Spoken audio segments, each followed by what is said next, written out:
Viernes 1 de marzo de 2024. Hoy hace 16 años, las fuerzas militares de Colombia, al amanecer del 1 de marzo de 2008, dieron de baja en combate al narcoterrorista Raúl Reyes. Y este golpe significó un paso trascendental en la lucha del Estado colombiano contra el narcoterrorismo comunista. Infortunadamente, durante el periodo del gobierno del señor Santos, que se extendió 8 años, las FARC recuperaron en la mesa de conversaciones no solo lo que han perdido en el campo de batalla, sino lo que no hayan podido hacer en 50, casi 60 años de narcoterrorismo comunista. Y hoy tenemos las condiciones tan complejas en que vive Colombia por esas erróneas decisiones de los dirigentes. Para el día de hoy, llegamos a la emisión 499 de la memoria histórica aún no contada del conflicto armado en Colombia. Y vamos a reconstruir un evento que tampoco fue muy publicitado por los medios de comunicación, pero que ocurrió infortunadamente en el corregimiento de Yurayaco, en el hermosísimo municipio de San José del Fragua o de Fragua, en el sur occidente del departamento de Caquetá, en las estribaciones de la cordillera oriental, límites con los departamentos de Putumayo, Cauca y muy cerca Nariño. Fue la masacre perpetrada por bandoleros de la cuadrilla número 13 contra 4 labriegos de ese sector, a quienes acusaron de ser informantes del Ejército Nacional. Es el año 1989 cuando el bloque sur estaba en pleno crecimiento territorial y en plena expansión del control del narcotráfico, que venía creciendo de manera geométrica y matemática en el departamento de Caquetá. Entonces pasemos a los hechos, mi coronel.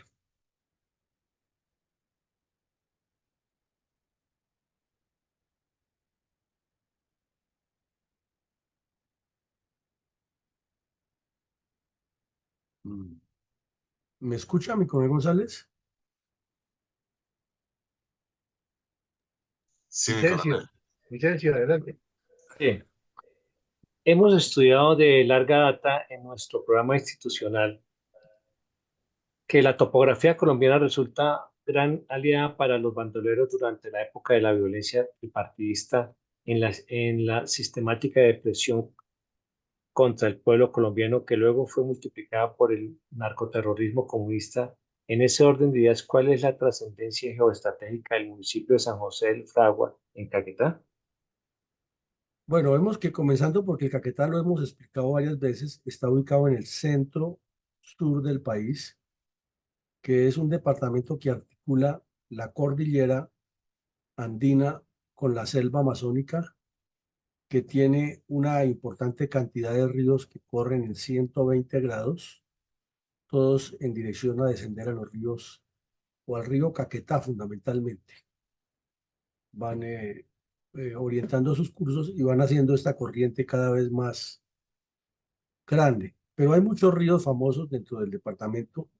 Uno de esos es el río Fragua, otro el río Caguán y muchos más para mencionar. Pero lo que nos interesa hoy saber es que en ese sector donde limita en la cordillera el Caquetá con el Cauca y tiene salida a Putumayo por el sur y a Nariño por el suroccidente, está la famosa zona muy conocida que es de un valor estratégico altísimo, que es la Bota Caucana, que es donde el departamento del Cauca se une precisamente con el río Caquetá y lo separa del Putumayo y en cierta forma lo coordina, lo comunica con el departamento del Caquetá. Eh, y vemos también que un poquitico más al norte de allí nace el departamento del Huila y en la parte alta de este sector es donde nace en el macizo colombiano el río Grande de la Magdalena, que irriga todo el centro del país hasta salir a la costa atlántica. Entonces, tanto de valor geográfico en sí como valor geoestratégico, es fundamental el departamento del Caquetá, y la cordillera oriental se convierte en un punto de unión entre la selva amazónica y la cordillera andina y el centro del país. Por esta razón, las guerrillas encontraron tanto en esa ubicación geográfica como en la posibilidad de las economías ilegales, como el tráfico de pieles, el tráfico de personas y obviamente el narcotráfico y la violencia terrorista, un escenario ideal, ya que muchos de los caseríos que tiene Caquetá están distanciados unos de otros. Los poblados, los pueblos, los municipios no son muy grandes ni están muy ocupados. Geográficamente se ocupan un gran espacio, pero las zonas urbanas o urbanizadas son pequeñas y hay mucho colono regado a lo largo de los ríos. Colonos que en su mayoría dejaron a un lado la economía del pan coger por vincularse prácticamente obligados por los agentes generadores de violencia al narcotráfico. Entonces, viéndolo desde esa perspectiva, notamos que el municipio de San José de Fragua está ubicado en un sector muy importante, ya que da contra la bota caucana, da contra el Huila y le ayuda al Caquetá a iniciar a proyectarse por el río Caquetá hacia Putumayo, hacia el Amazonas e inclusive hacia Ecuador o hacia Perú o hacia el centro del país. Ahora, es un paraíso terrenal. Casi nadie sabe, pero tiene estas fotos que vemos ahí, son del municipio de San José de Fragua. Algo para sacarle eh, provecho al turismo que no se ha hecho por distintas razones, entre otras por la presencia de los grupos ilegales armados. Esto lo llaman esta zona el Portal de Fragüita. Quienes han podido entrar allá disfrutan de lo que es esa combinación de salir de la selva y meterse en un río navegable y encontrar este espectáculo de ese cañón donde inclusive en internet ustedes encuentran los sonidos de la naturaleza y produce una música natural hermosísima, Cañón de Fragüita. Esta piedra queda muy cerca del municipio, también es famosa, le dieron el nombre de un indígena y la conocen como la Piedra del Indio.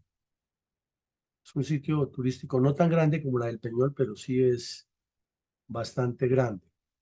Y estas cascadas existen en la selva del Caquetá. Nosotros los colombianos no sabemos lo que tenemos. No serán iguales a las de Iguazú o a las de Niágara, las de Victoria en el África, pero son unas cascadas espectaculares que podrían ser fuente de energía eléctrica y también fuente de ingresos.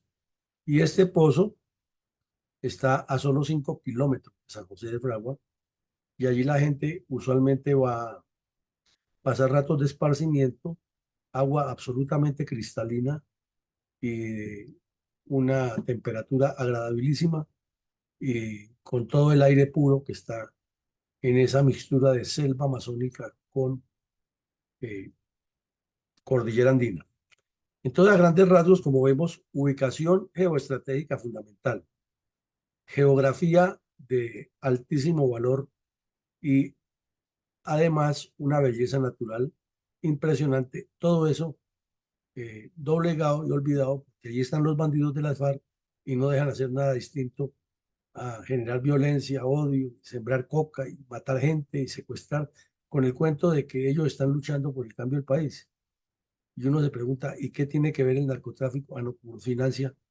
Entonces, toda esta gente que podría estar montando empresas de otro campo, de otros aspectos, para aprovechar todos esos recursos, que además son permanentes, está metida en el narcotráfico y metida en la violencia, porque ahí están los muchachos de las FARC, como les dicen. Adelante, mi coronel. Ya voy, mi coronel. Mi coronel, ¿cuál era la situación de seguridad general del área de los departamentos de Caquetá, Putumayo, Cauca y Huila, donde delinquía el bloque sur de las FARC en 1986?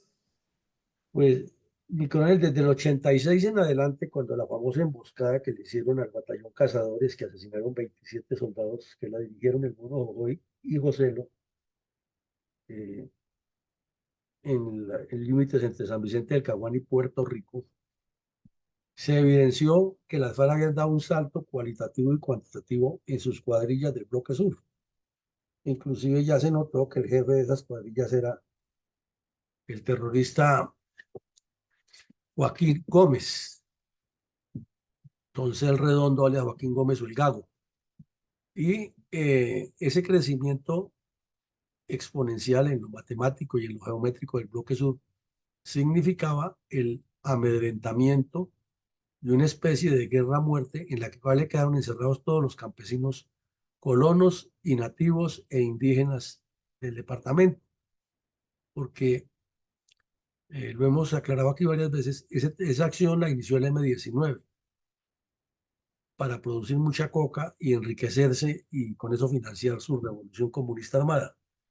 Pero los que la materializaron después fueron los de las FARC, porque el M-19 fue perdiendo la presencia allá en esa zona. Recordemos que tuvo varios bandidos muy famosos, Marco Chalita, eh, el tal Capera, que ha sido dragoniante del batallón Guanambú, y luego se metió en la guerrilla y se convirtió en un bandidazo.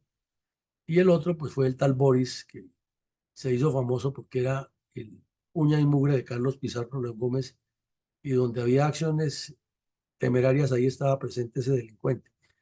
Entonces eso, el M-19 fue perdiendo la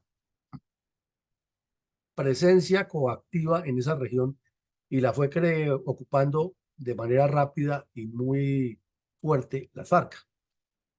Entonces los campesinos quedaron en una encerrona, que si no los mataba el M-19, los mataba las FARC, o si no los narcos.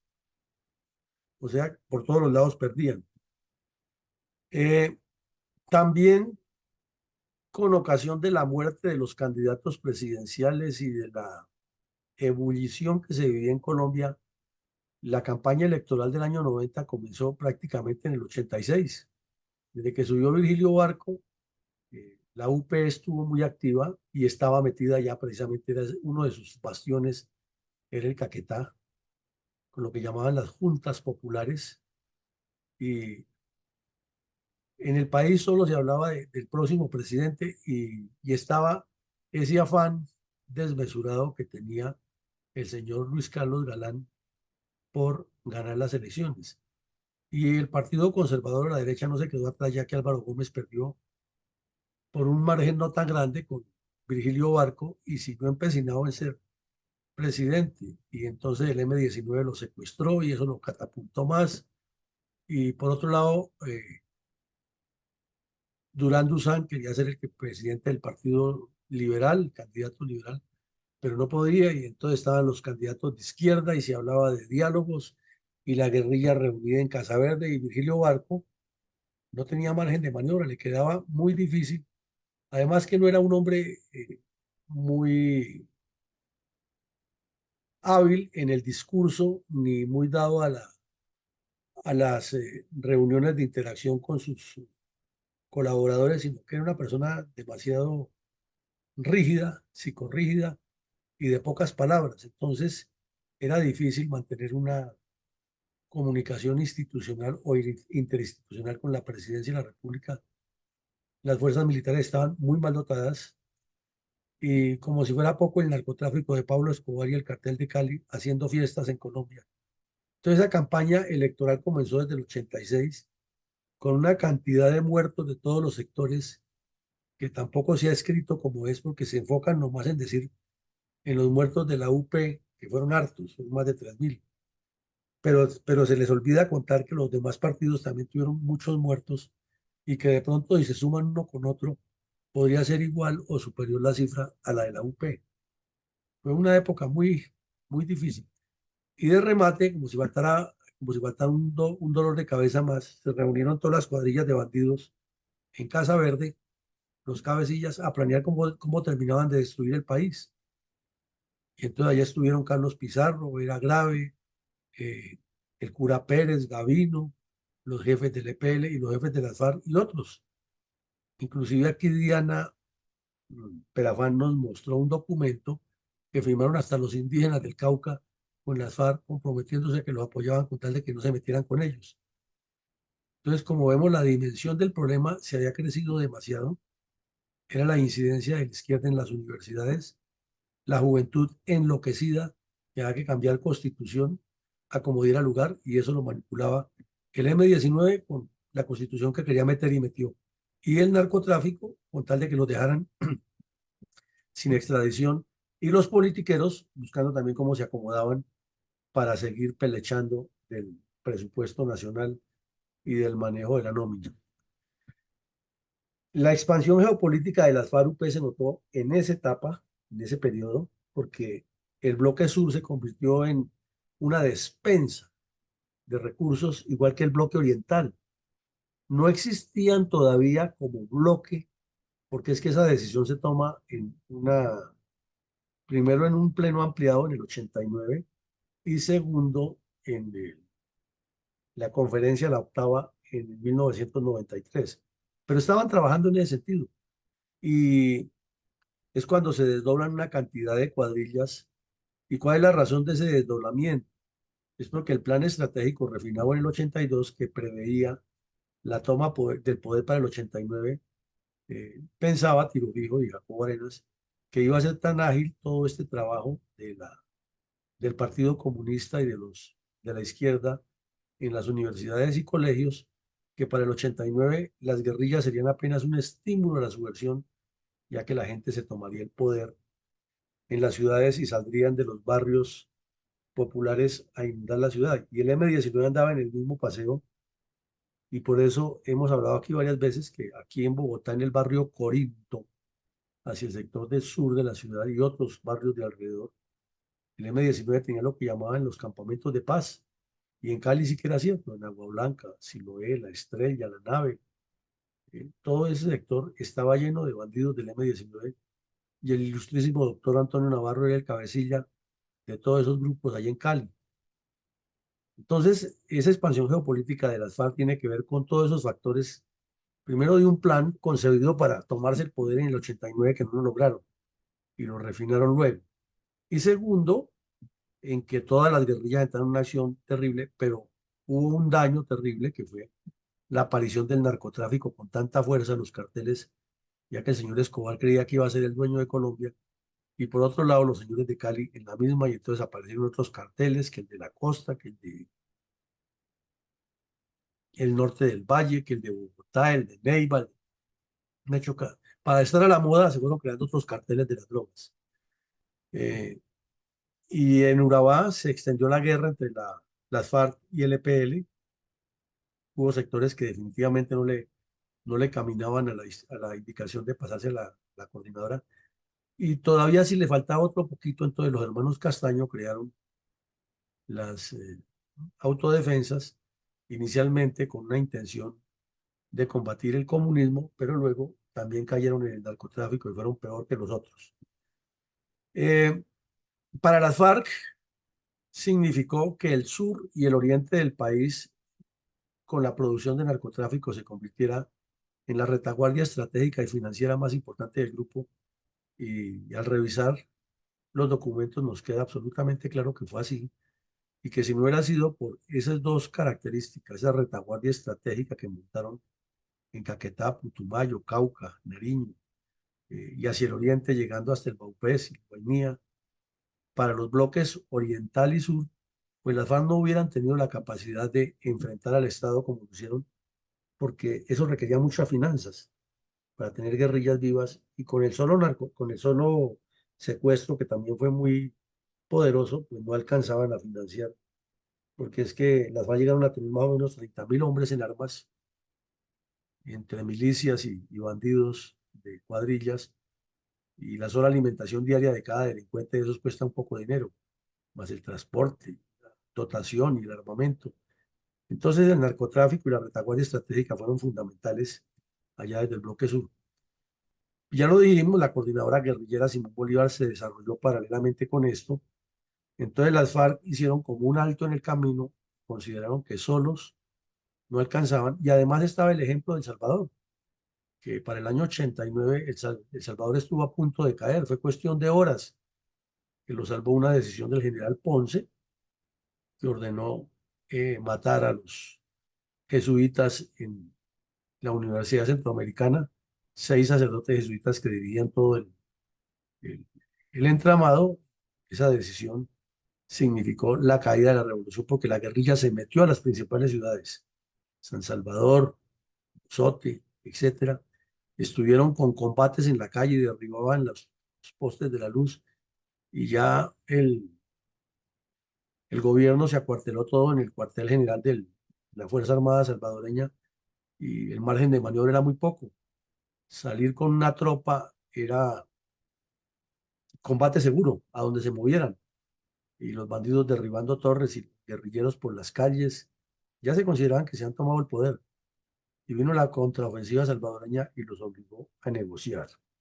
Pero aquí ellos vieron que como era un frente Farabundo Martí que reunía varios grupos, el ERP, la FARC, no FARC, sino FARC, eh, el Ejército de Liberación Nacional, Frente de Liberación Nacional de allá. Entonces formaron lo que llamó el Frente Farabundo Martí para la Liberación Nacional. Lo mismo había ocurrido en Nicaragua con el Frente Sandinista de Liberación Nacional. Entonces el ejemplo lo siguieron aquí, calculando que les iba a funcionar igual, además porque todos los grupos tenían combatientes que fueron de las FARC, del M-19, del EPL, el ELN, a combatir en esas guerras, en Salvador y Nicaragua, y tenían contactos. Inclusive ya había terminado la guerra en Nicaragua, hasta la de los Contras, y en las FARC los instructores principales de explosivos eran dos salvadoreños que les decían los gringos, Erika y José, eran pareja, y esos fueron los que le enseñaron a las FARC muchísimas técnicas de explosivos. Entonces, como vemos, una etapa de bastante actividad, que el país conoció muy poco de eso, pero fue la realidad. Y eso indica que el reclutamiento de guerrilleros fue muy amplio y que a la vez la comisión de delitos de todos los sentidos implicaba también la presencia de las FARC, secuestros. Desde esa época ya las FARC dejaron de secuestrar en muchos casos directamente ellos y lo que hacían era contratar bandas de delincuentes de las ciudades y luego les compraban el secuestrado por un valor determinado y las FARC cobraban 2 veces o 3 veces por la liberación de esa persona. Entonces, es una nueva etapa en que hay multiplicidad de delitos, incluidos los que ya son usuales y conocidos de ellos. Eh, la violencia sexual contra los niños, contra las mujeres, el reclutamiento de menores, el narcotráfico, la destrucción de poblados. Entonces, también se metieron en otros, lavado de dinero. Fue la etapa de la primavera del banquero Simón Trinidad, que como conocía muchas eh, actividades de cómo se lava dinero en en la banca y cómo se hacen contactos internacionales, trabajó muy fuerte en eso para apoyar a las FARC y además como gerente de un banco que ha sido, le conocía las cuentas y la capacidad económica a los ganaderos y finqueros cesarenses y no se le salvó ni uno solo que no lo hubiera extorsionado y ese fue el origen de los mal llamados paramilitares en el Cesar. Entonces, también vimos que antes de esto ocurrían acciones casi siempre aisladas o medio coordinadas. A partir de esta época, el bloque sur comenzó a demostrar, y como lo vamos a ver hoy, era que había que atacar simultáneamente en muchos puestos, aplicando la famosa teoría del Che Guevara, que decía que eso era como la avispa. Es, una colmena se alborota y salen 1000 avispas y todas pican en diferentes puntos y no todas siempre pican a la misma persona, entonces causan mucho daño porque una comunidad no sabe cómo reaccionar si le están picando por todos lados. Ese era más o menos el concepto. Entonces, esa es la descripción muy general de cómo se encontraba el Caquetá y en general también Colombia en ese momento. Mi coronel, ¿cómo sucedieron los hechos que culminaron con la masacre de 4 labriegos perpetrada por la 13ª cuadrilla de las FARC en el corregimiento de Yurayaco, del municipio de San José de Fragua, el 21 de abril de 1989? Resulta que en el año 82 se hace la séptima conferencia y se determina cómo tomarse el poder y determinan también cuánta gente necesitan, cuánto dinero necesitan y cuántas cuadrillas y cuál es la nueva metodología de operar. Todo eso queda encuadrado en la séptima conferencia, que el mismo Jacobo Arena la llamaba que era la más rica en conocimiento guerrillero, y probablemente sí. Allí dieron un salto cualitativo enorme, pero como en el desarrollo del proceso de paz con Belisario Betancur, ya que la UP hacía parte de esa estrategia, se les presentaron dificultades y no habían calculado bien que de la UP era su punto más débil y que iban a tener muchos muertos ahí. Y tampoco habían calculado, o no lo previeron, que dentro de los mismos de las FARC iban a terminar matando gente de la UP, porque el narcotráfico corrompe y porque un tipo que le decían Luis Ángel, que era de confianza de Jacobo Arenas, manejaba mucho dinero en efectivo y se movía con mucho dinero producto de secuestros, extorsión y narcotráfico. Un día se le dañó el corazón y se voló con un poco de plata y nunca lo volvieron a encontrar. Y las FARC lo tienen sentenciado a muerte. Ya debe ser un sujeto de 70 años, pero donde lo encuentren, si es que ya no lo encontraron y lo pelaron, ¿no? Pero donde lo encuentren, lo matan. Ese es el objetivo que tenían las FARC con el tal Luis Ángel. Y lo mismo ocurrió con el famoso guerrillero Guaracas, que murió hace 2 años, que para la época tuvo una enfermedad y lo enviaron a Nicaragua y luego a Cuba y tenía que manejar unos recursos de la organización y se quedó con ellos. Después, cuando murió en Cuba, le hicieron disque honores, pero los honores tal vez era como una sátira de ira porque no lo pudieron ajusticiar como decían ellos. Entonces, así como pasaron esas cosas, tomaron otras decisiones. Y una de las decisiones fue el plan Pistola contra guerrilleros y contra milicianos y contra campesinos en general que no estuvieran en las FARC. O sea, ya era un régimen del terror. Donde estuvieran las FARC tenía que imperar el terror. Sí o sí, la persona tenía que trabajar con la guerrilla. Entonces comenzaron, como lo cuenta Johnny en el infierno, en todas las veredas de alrededor de Uribe, Meta, a demostrar que eso era así. Y todos esos asesinatos los ordenaban los cabecillas y los aprobaban Jacobo Arena y Tinofijo por el radio. Y la honorabilísima senadora Sandra Ramírez, que hoy en día no parte un plato y que habla de el respeto a la vida y que los derechos humanos, ella era la que se encargaba en clave de transmitirle por el radio a los cabecillas de las cuadrillas las autorizaciones de Tilo Fijo y Jacobo Arenas para descabezar gente. Hoy ya se volvió impoluta y transparente ciudadana y no sabe nada de eso. Si le preguntan, dirá que eso no es cierto, que le prueben. Pero ella era la radiooperadora de Tiro Fijo, era la persona de confianza y era la que le manejaba toda esa información. O sea que a esa sí la JEP tendría para esculcarle horas y horas. De hecho, tal vez lo que le queda de vida no le alcanzaría para contar todo lo que ya sabe de las FARC, porque era la concubina directa de Tiro Fijo. Entonces, ahí acordaron que personas que no estuvieran con las FARC o que fueran de de dudoso compromiso con la revolución, había que eliminarlas.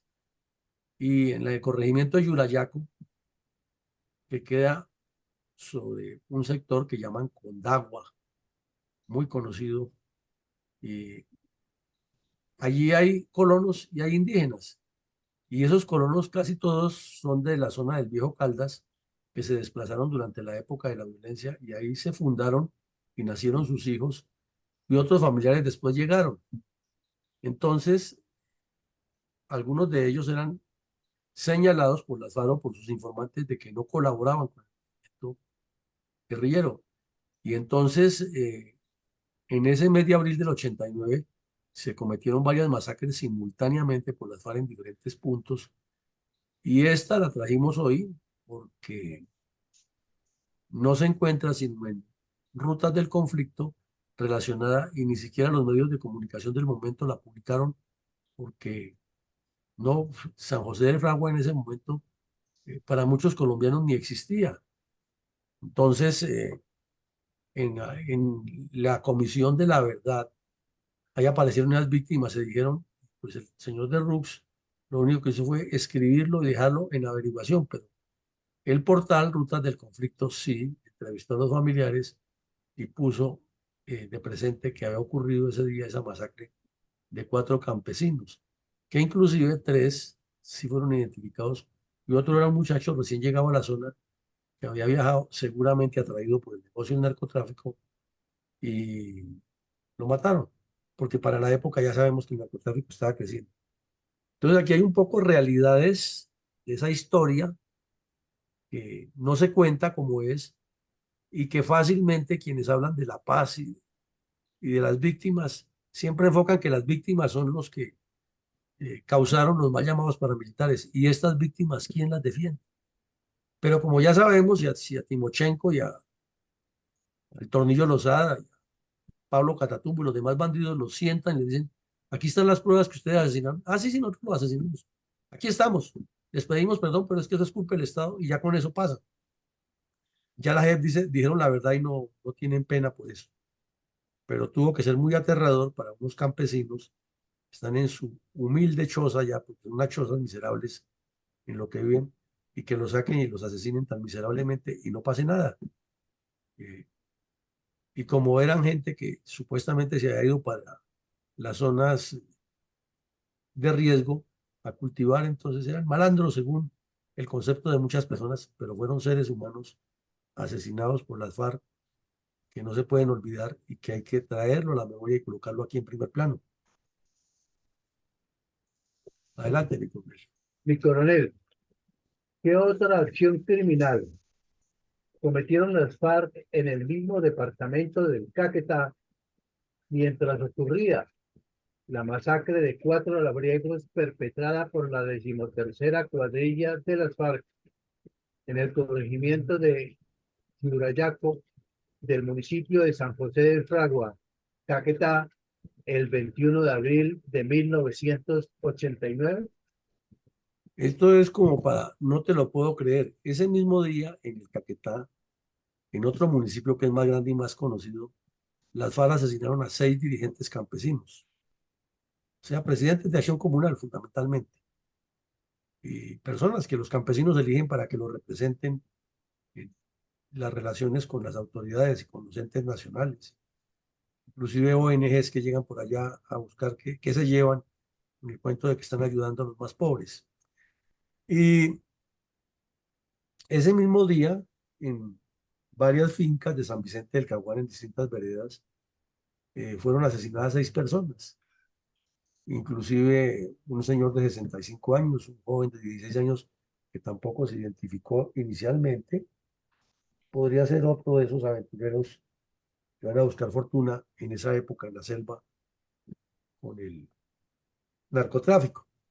Entonces, aquí viene lo más simpático. Por esa época, el representante a la Cámara y presidente de la Cámara de Representantes, César Gaviria, le dio una piquiña, que la guerrilla no era mala, la guerrilla era el producto de el mal manejo del Estado, no de él, no, claro, sino de los políticos anteriores, porque él era la novena maravilla, él era el salvador, igual que todos los oportunistas. Entonces, que el ejército andaba con paramilitares en el Magdalena Medio y presionó, hizo un poco de debates y comenzó desde esa época a buscar, siendo presidente de la Cámara, encarcelar al general Arias Cabrales, al Zamudio y al general Vega Uribe. Los tenía en la mira y todo el tiempo los estaba atacando.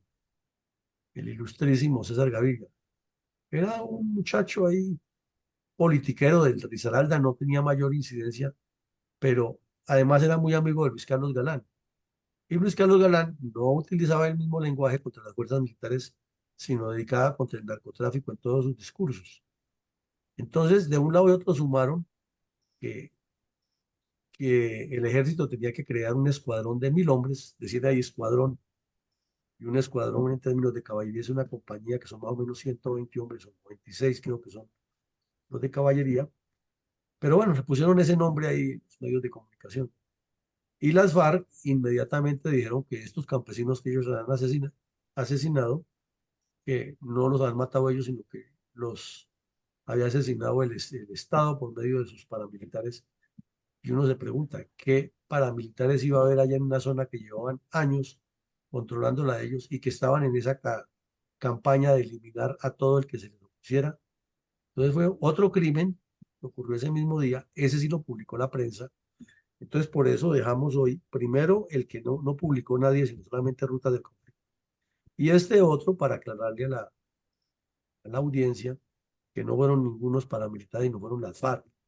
Fue el gago Joaquín Gómez, fue Fabián Ramírez, que estaba estudiando para cura y se metió a la guerrilla, fue el Mocho, que fue muy famoso, el que secuestró a Ingrid Betancourt, y otra cantidad de bandidos que estaban en esa época ya haciendo toda su actividad delictiva. Inclusive por esos días no había pasado mucho tiempo de que les habían incautado un gran cargamento de armas en Jamaica, que iban para esa zona del Caquetá. Ese era el destino final. Entonces, como vemos, una cosa con otra va armando las piezas del rompecabezas, y la propaganda ha sido muy fuerte aliada de los terroristas de las FARC para desvirtuar la verdad, y como no se la aclaran en su momento ni nadie los pone en su lugar, terminan siendo verdades, ¿no?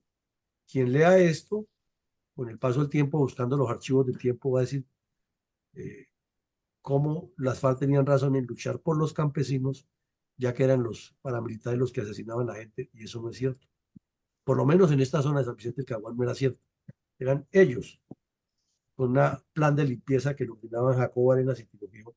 Y esa, por ejemplo, sí podría ser una de las verdades que debería contar la señora Sandra Ramírez, porque ella era la que manejaba todo eso en el radio y la que daba las aprobaciones que Tiro Fijo le ordenaba que dijera. Adelante, mi coronel.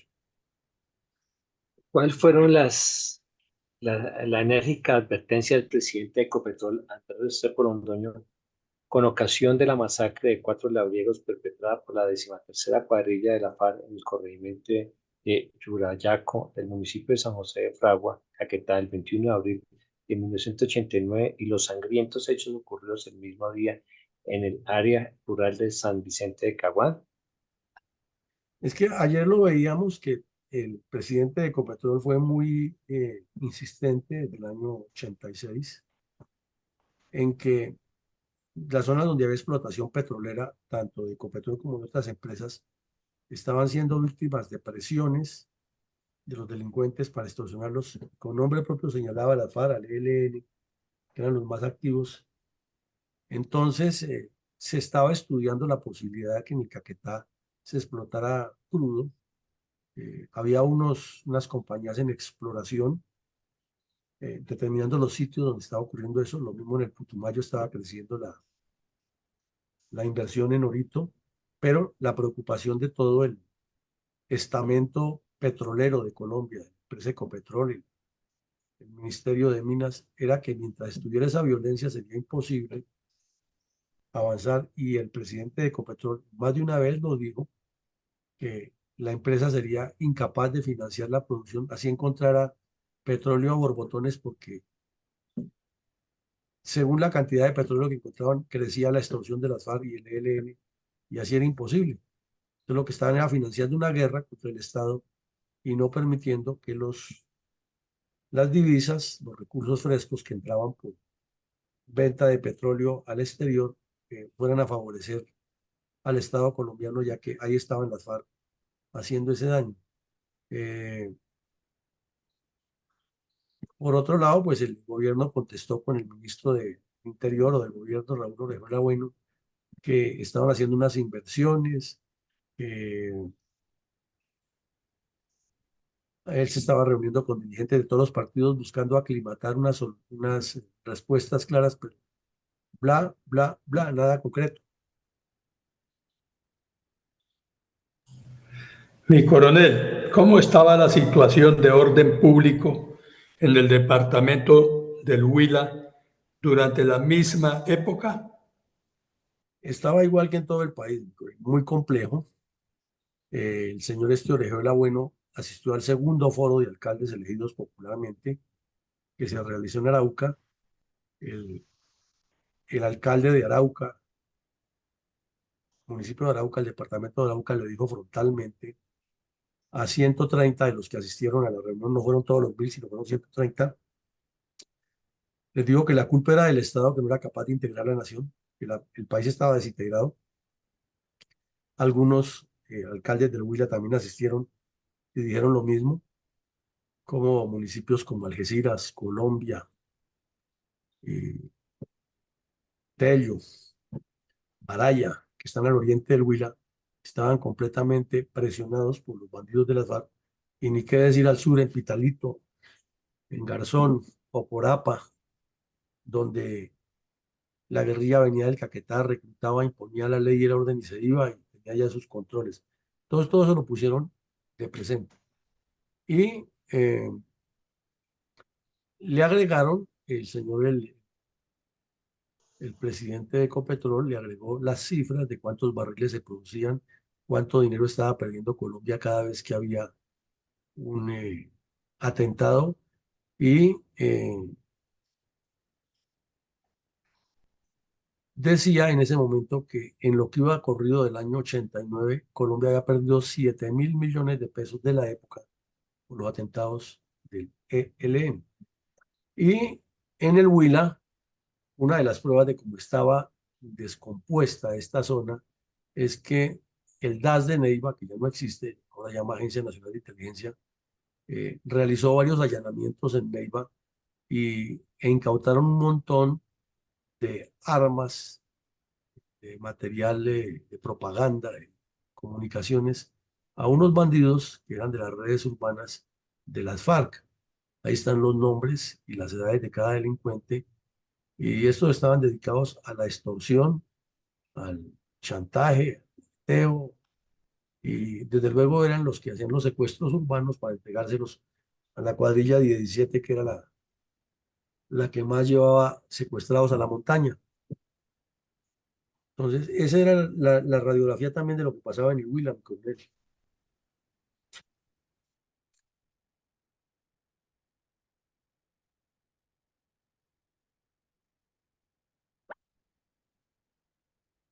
Coronel Alarcón. Mi coronel, ¿cuál era la real conducta de las FARC en ese momento, empecinada en perpetrar acciones terroristas en todo el país? Ellos estaban desarrollando el plan estratégico de la toma del poder, estaban detrás del movimiento bolivariano por una nueva Colombia y estaban convencidos que para el año 89 o se tomaban el poder o obligaban al gobierno a negociar en sus términos para someterlo a una asamblea popular y a un cambio, manteniendo las armas que siempre han tenido la misma teoría, y que el gobierno nacional encerrado, sin margen de maniobra, tendría que aceptar las imposiciones. Por eso cometían todo este tipo de acciones. Y además porque estaban construyendo un ejército revolucionario y el narcotráfico era su mejor aliado. Entonces, era la idea de formar un narcoestado que, si lo miramos ahora, parece que es como la misma repetición desde otra óptica, pero con el mismo objetivo: utilizar el narcotráfico para fortalecer un gobierno comunista.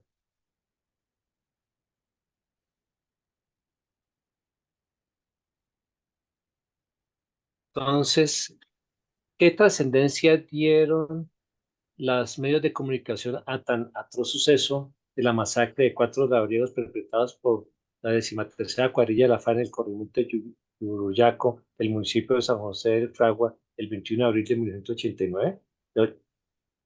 Pues infortunadamente, como lo dijimos ya, ninguna, si no es porque este portal, en el 15 de octubre de 2019, publica y reconstruye los hechos y los cita y dice quién fue la cuadrilla responsable y los pone ya de conocimiento en el país y los entrega a la Comisión de la Verdad y a la JEP, no hubiera pasado al olvido, pero en su momento nadie dijo nada, y como vemos, la masacre que hubo en otro vecino municipio muy hábilmente fue manipulada por las FARC diciendo que eso la han cometido los paramilitares. Pero si uno ata una cosa con la otra, era un plan persistente de eliminar a todo el que no estuviera con ellos. Y los medios de comunicación o no tuvieron la información completa, o les faltó profundizar, o se dejaron manipular para publicar la información como la refirieron, la del caso de los muertos en San Vicente del Caguán, porque esta no la refirieron por ningún lado. Mi coronel, ¿considera usted que la negociación de paz FARC-Santos resarció todos los crímenes cometidos por las FARC? Y la respuesta simplemente es no, mi coronel, porque ahí vemos que todavía aparecen víctimas que a cada rato les dicen cosas que fueron graves y no las muestran, que no las mostraron y que no las han mostrado, y que si no es porque la JEP lo llama y lo sienta ahí a que digan, a pesar de que eso es como un preacuerdo entre ellos, dicen que no. Y ahora, como decía mi coronel González en el preludio, ya no le sirve la JEP tampoco, ya no lo satisface. Entonces, eso quiere decir que el pacto FARC-Santos fue la oportunidad para que Santos obtuviera un premio Nobel de Paz y le hiciera un daño tenaz al país que estamos comenzando a pagar ya muy caro, y para que los delincuentes como el tal Timochenko eh, se salieran del monte donde dirigían los crímenes, ahora a meterse al Congreso de la República a seguirle haciendo daño al país. Pero ese pacto, en síntesis, no trajo ninguna solución.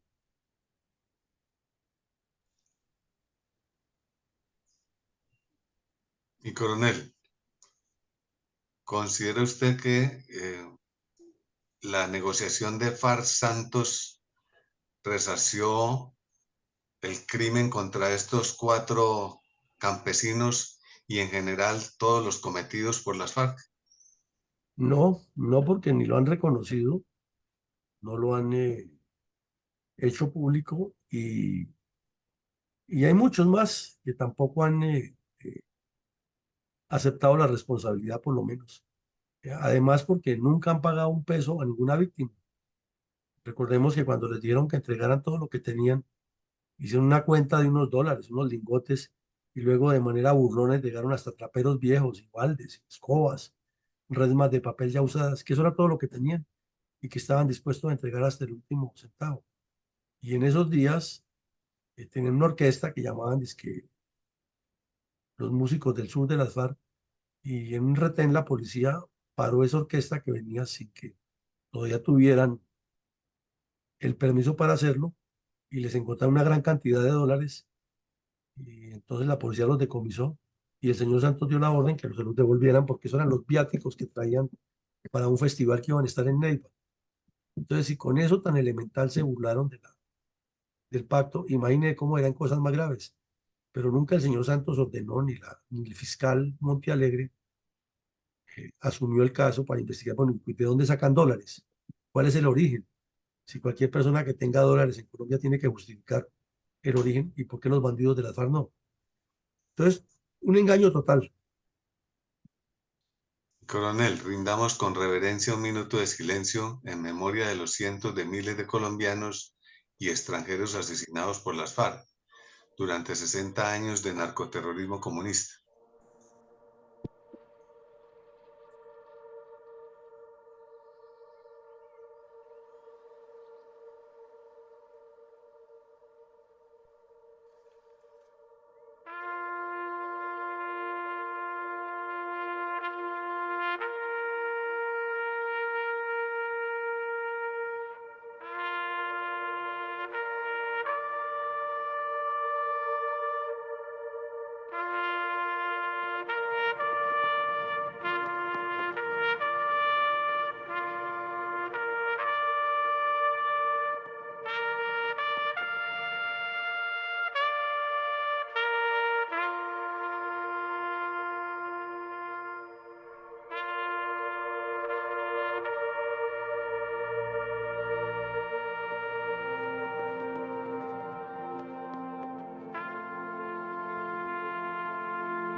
Mi coronel, ¿qué reflexiones podemos hacer de esta masacre de 4 inocentes labriegos víctimas de las FARC perpetrada en el corregimiento de Yurayaco en 1989?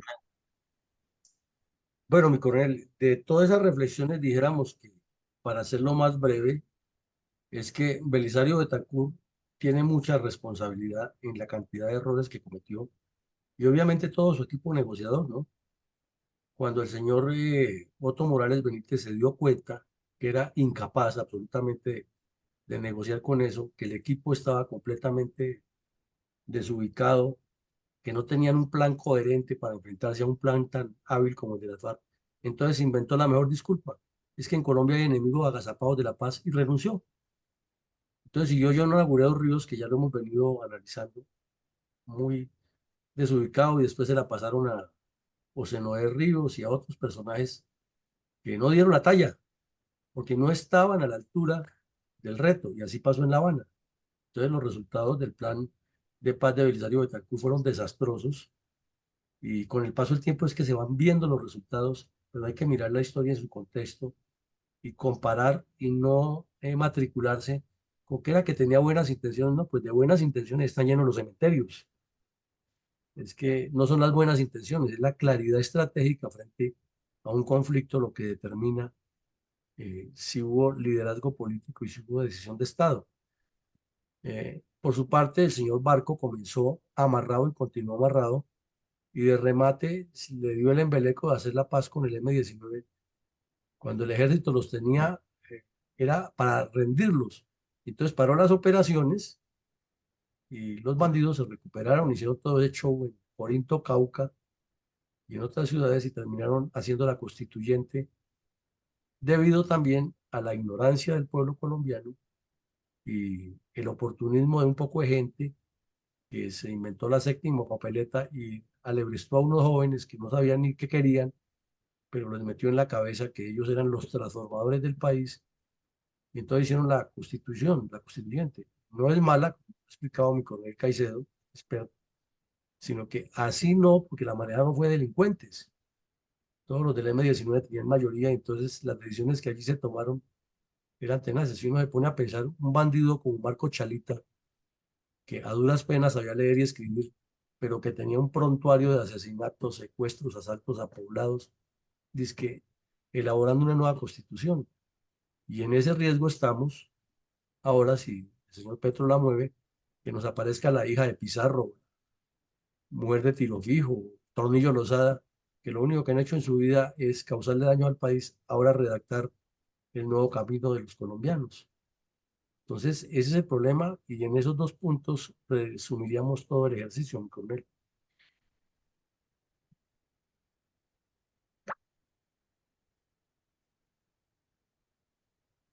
Mi coronel.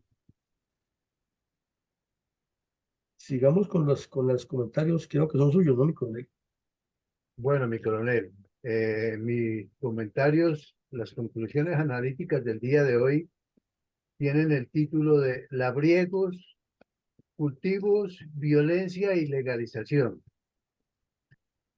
El cruce de dos grandes acciones, el respeto por los derechos humanos y el derecho internacional humanitario, la incontenible ambición de dinero y poder, a como dé lugar, junto a lo que se ha denominado el combustible de la violencia y el terrorismo, nos deja hoy en día un poco esperanzador panorama futuro para nuestro país. El narcotráfico y los cultivos ilícitos poco a poco han tomado camino en la vida de la República. Máxime, si nos damos cuenta que el hecho de haber llegado al poder la izquierda mediante trampas y mucho dinero ilícito ha incluido un ingrediente especial a la situación, y es ni más ni menos la legalización de esta horrible y maldita práctica que está llevando a reemplazar en el campo, mediante la invasión de propiedad privada particular, grandes extensiones de cultivos de caña de azúcar, entre otros, a costo de la vida misma. ya que el gobierno primero ató de las manos a la fuerza pública y luego permitió, mediante el mismo adefesio, con los mismos dineros del narcotráfico, equipar y armar a los grupos de bandoleros y delincuentes comunes, ya para que se extendieran por todo el territorio nacional, usurpando la autoridad que solo la Constitución amerita para las fuerzas militares y de policía legalmente. De esta manera, nuestra tierrita, que hoy parece más de ellos que de nuestros humildes campesinos, se encuentra dividida, invadida y multiplicada por 2 en la cantidad de municipios donde a raíz de esa orden presidencial ya casi copan el territorio nacional entre FARC, ELN y delincuencia común o clan del Golfo. Ni hablar del desplazamiento forzado y lo más grave, el reclutamiento de menores de edad que le sirvan de escudo para evitar los bombardeos y la confrontación armada que pondrían a puertas de la justicia a nuestros héroes, los soldados colombianos. La exuberante belleza natural, como la que en fotos nos muestra hoy nuestra edición 499, nos deja sin explicación el por qué los bandoleros privan de esta dotación divina a la población que tanto dicen defender, a esos faragüeños colonos y demás humildes campesinos que, dedicados a la agricultura, nos abastecen a los citadinos para entre juntos sobrevivir y así poder decir que se vive sabroso y en paz, no como promete la izquierda colombiana. No, señor, debemos seguir dando la lucha, así sea ofrendando nuestras propias vidas. Esta legalización del narcotráfico no debe continuar. Los resultados en todos estos más de 60 años pasando por la marihuana y ahora la cocaína deben seguirse combatiendo hasta su exterminio. ¿Qué estarán pensando y esperando nuestros padres de la patria en sus curules en el Congreso? La masacre tratada hoy no es ni fue ni la última de San José de Fragua, ni del Caquetá. A esta le siguieron otras más, con prácticamente los mismos autores, las FARC. Después vendrían las autodefensas campesinas de Córdoba y Urabá, dando continuidad a la crueldad y el terrorismo, en busca del control territorial de los cultivos. Esto no puede continuar. Por el futuro de nuestros hijos y nietos, primero debemos conocer la realidad, la historia real, y segundo, difundirla y analizarla en familia, pues hay mucha juventud que piensa hoy en día que los buenos son los asesinos autores de las masacres. La Fundación Excelencia, Liderazgo y Transformación les ofrece ya casi 500 ediciones de nuestro programa estrella, La Memoria Histórica. Consulten nuestra página y no esperemos a volver a vivir nuestro pasado tortuoso, que seguramente tendrá más crueldad. Muchas gracias, mi coronel. Bueno, mi coronel, muchas gracias, muy amable. Entonces, llegamos al final del ejercicio. Hemos recorrido un evento muy importante del cual poco se habla, que son las masacres de campesinos y en estas connotaciones, y los invitamos a que el próximo lunes nos acompañen al lanzamiento del programa número 500, la memoria histórica aún no contada del conflicto armado en Colombia, que es un hito ya realmente importante porque son 5 centenas de hechos reconstruidos con argumentos, con documentación, con fotos, que difícilmente se ven en una comisión que le costó muchísimo dinero al erario colombiano, que debía haber hecho, era esta tarea de poner los puntos de las IES, y se dedicaron a elucubrar, a escribir cosas que no son y a no relatar, como usted lo hace en su comentario, los sucesos en el momento y los posteriores similares o peores. A todos un feliz día y que Dios nos siga bendiciendo, y nos vemos a las 6 de la tarde en la videoconferencia diaria. Feliz día para todos. Gracias, mi coronel. Feliz día para todos. Igualmente Gracias, para coronel. todos, Feliz día. bendiciones.